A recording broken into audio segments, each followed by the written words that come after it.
Have you ever asked yourself why you're actually lonely? Is it because no one wants to talk to me? Is it because I'm boring? Is it because I'm from a small town? Is it because I'm too much? Is it because I'm not enough? After spending too many years of my life feeling isolated and alone, and like I'd have to settle for my own company because no one would want to spend time with me, I've come to learn a lot about friendships and a lot about loneliness. And one thing I know for sure is that you're probably not as lonely as you think.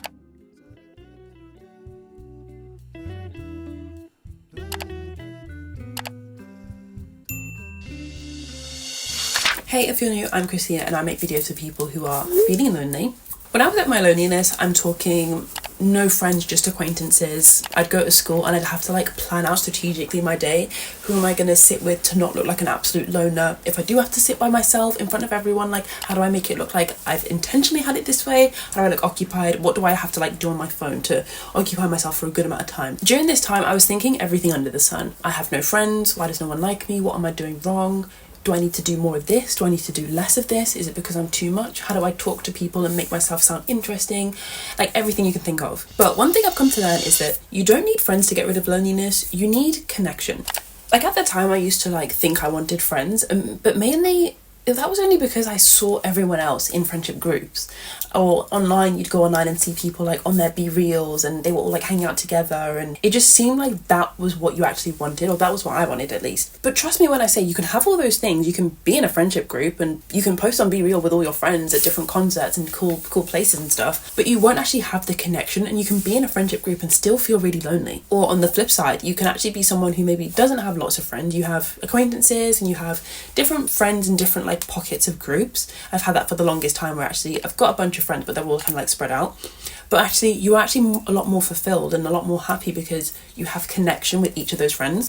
And I wanted to start off the video with this one because I just think sometimes when you're chasing a certain thing or you want a certain thing, like friends and a friendship group, and you want what everyone else has might not actually make you happy, and you can find yourself feeling exactly the same when you do actually get that thing. The way that I found to more prioritize connection over friendships or friendship groups is actually just to, if you feel like, you know, you've bonded over maybe a certain movie, a certain film, series on Netflix, a certain type of music, that is connection. Like nurture that and talk about that more, and like lean into that in that friendship where you know that person. Like that is the thing that you guys connect over, and that's the sort of thing that you might not see in a lot of friendship groups. All these things that you envy online and see on social media, they might not have connection. They might just hang out together and talk about other people.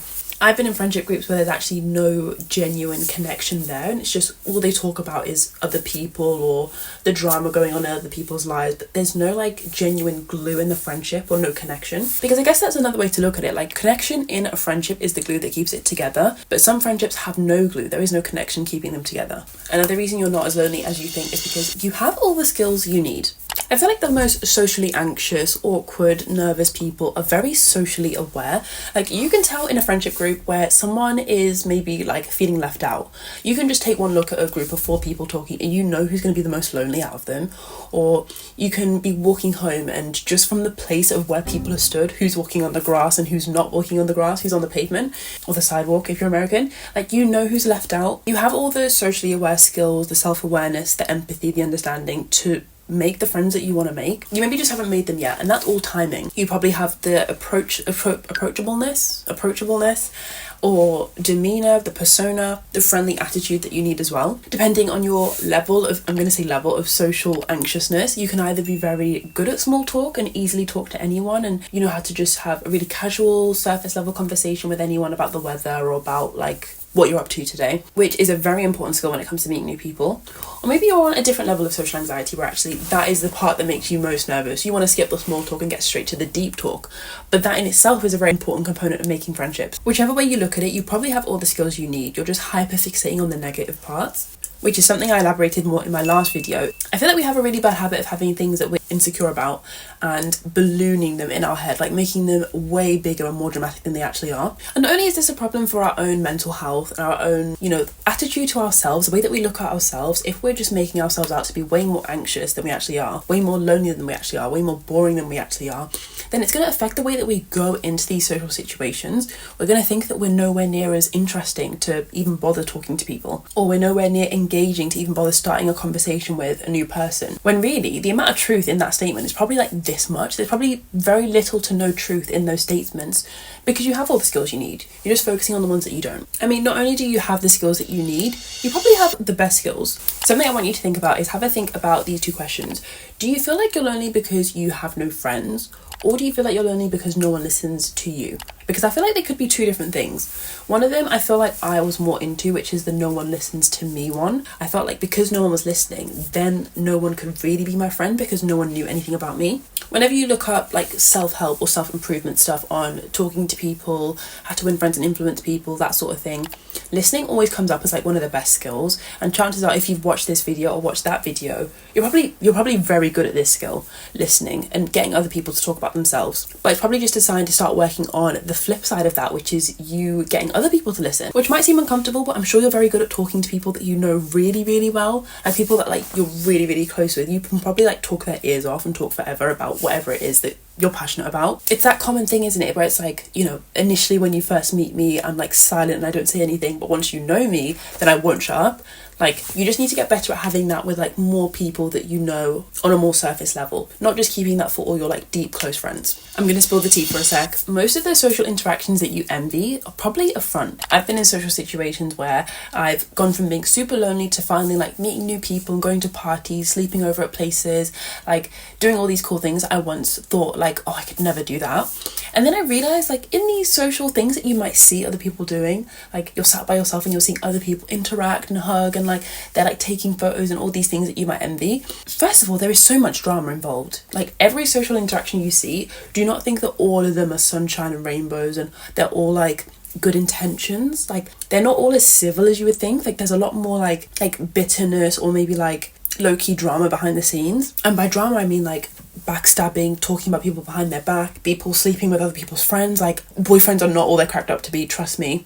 Not only that, but if you do have friends, maybe they're like long distance friends that live in a different city or a different country, like it requires a lot more effort than you'd think. Like for every single long distance friendship or relationship reunion you see online, there's probably a lot of like effort and just like dry conversation that isn't really going anywhere. It's really flat and it's really boring. Like there's probably so much of the dry stuff that you just don't even think about because all you're seeing is the highlight stuff on social media. But not even in social media, but in real life, like I can't even count the amount of times I've been in a literal friendship group, we're at a bar or something, or we're out and I'm just like, the tension in the room, honestly, because of the friction between two different people or between like someone and like there was just so much drama that you wouldn't even expect. You actually want connection, not friends. You can have friends and there still be like such a bitterness in the room, such tension in the room, such drama in the room, but actually there's no connection. Another thing that I need to tell you is that your fear of looking lonely is keeping you lonely. This deserves a video in itself, but just as it sounds, like if you are worried about looking lonely and you're worried about sitting by yourself and having everyone like look at you because you're sat by yourself, first of all, everyone's not looking at you. Like people are so busy occupied by themselves and their drama, like they're not thinking about you half as much as you think. But also because you're scared of looking lonely, you're probably not putting yourself out there as much as you think. And you might be thinking like, oh, but I did try to talk to that new person, I did like say hi to that person, I did smile at that person when they walked past me, but there's going to be other situations you're not even thinking of, like they're in behind the scenes. And because you're scared of looking lonely, you're not putting yourself out there, like by yourself, on your ones. Like you're not even giving yourself the chance to maybe break out of that and meet new people and connect. Sometimes I think when you're scared of being rejected and having someone not smile at you or ignore you when you said hi, you might not put yourself out there as much as you should. And trust me, as someone who's made a lot more friends now, it takes a lot of putting yourself out there to make new friends. Like it's not going to be try a little bit here, try a little bit there. It's literally like just try across the board constantly. You really want to make this work, you really want this conversation to go well, like you're crossing your fingers. It's honestly just like a trivial like whatever, we'll see where this goes sort of attitude. And I feel like that's the best, because when you don't care, when your expectations are low, that's normally when you'll be the most pleasantly surprised. Something I saw online which I thought was a really good way to phrase it was that a trivial and often attitude is way better than a rare and crucial attitude. Like if you're approaching these things with like, it's a rare opportunity to meet a new person, this is crucial, I really need to make this work, that's probably gonna just put so much tension on it and you're probably just gonna be so like on edge. Versus if it was like a trivial, like the opportunity is so often, like I get the chance to meet new people all the time, then automatically you're going to be a lot more relaxed about it, a lot more yourself. It's going to be so chill, you're not going to be as stressed as much. It's important to remember that loneliness is just an emotion. And now I'm not a scientist, I've not fact checked this, I've not googled this, I was just typing this up with my notes, but I feel like happiness, sadness, anger, upset is just similar to loneliness. Like sometimes you can have friends and connect really well with people. You can have the connection we spoke about where you really bond over something, that like a common ground, and you can still feel lonely if they're not around in the room. Thankfully they're only a text away or only like a DM away, but just like you feel happy sometimes and sad sometimes, you can feel lonely sometimes and not lonely sometimes. It's not something where like it's fixed and you're there forever. It's very transient, which hopefully is reassuring, because it means if you are feeling that now, or maybe you have felt it for a really long time, it can be short-lived. It can just be like a transient state of being, and eventually you'll go on to feeling less lonely. You'll feel more connected, you'll feel more reassured, you'll feel like you've got a sense of belonging. That's right around the corner. It's just an emotion, it's not a permanent state of being. And I think the problem that can come with that is if people aren't aware that it's an emotion, then they might take on like feeling lonely as like their identity. Like, oh, I'm just such a lonely person. Like I'm just so alone. Like no one understands me. And you can make loneliness part of your identity, but you can also make happiness part of your identity. And sometimes it just takes things going well, like a few things going your way, like in your favor, for you to start to believe that, okay, yes, I'm less lonely and I'm more connected. I'm more happy, because maybe you stop being scared of looking alone and you actually go out of the house or put yourself out there. You start to have a trivial, like often, like just relaxed approach to meeting new people and saying hi to strangers. I'm saying say hi to strangers. I definitely don't mean strangers in the street. I just mean strangers at your place of work or at your school, at your college, in your class. Like not strangers like out in the wild. And I promise you, loneliness fades the less time you spend on social media. The main reason being, the less time you spend on social media, the less things that you're comparing yourself to. The more you're on there, you've just got so much like material, so much content, so much knowledge to compare yourself to. Like recently it was Valentine's or Galentine's, and coming up it's going to be Mother's Day, and you know there's always birthdays and stuff, but each time you're on social media, like regularly every day, like soaking it up, you've just got so much like material to think, oh well, she did this for Galentine's and they had this party, like they had all these balloons. Oh, for Mother's Day, someone got their mum like this, and there were these flowers, and they've got them like this trip abroad. Like there's so much material to compare to. Versus if you maybe put like, I don't know, like you cut down your screen time a little bit, spend 1 hour less on social media than you normally do.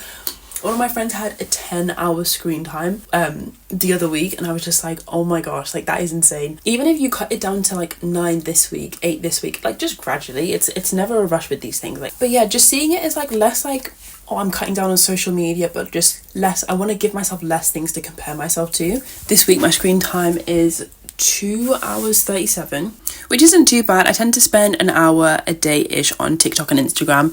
Not really scrolling, but mainly like posting or making a video and stuff. And yeah, I think I'm quite happy. I feel like I'm a lot happier with my screen time around that number, 2 to 3 hours at a push 4. But once it's 4, it means that I'm scrolling a lot, and I never feel good when I'm scrolling too much. There are lots of ways to have a healthy balance with social media and a healthy relationship with it. Scrolling like consciously and not feeling terrible about yourself when you put your phone down, an element of that is just understanding it's not like, it's literally artificial. If not artificial, then it's just like curated. It's like they've literally gone about their day and selected like the high points or the interesting points, the most like extroverted, wild, funny points to show. Like it's so curated. It's literally like going through your life and cherry picking what to show and then being like, this is real, but it's not. So those are a few reasons why you're not as lonely as you think. But if you've ever felt like social media makes you feel even more lonely than you currently do, or you feel like you're comparing yourself to people online, then you probably will like my previous video. In that video, I talked a lot about social withdrawal and just using isolation as a coping mechanism for how you feel when you're really lonely. Just like withdrawing into yourself and not opening up, not meeting new people because you just feel so like scared to do it. But let me know what you think about that video, and I'll see you in the next one.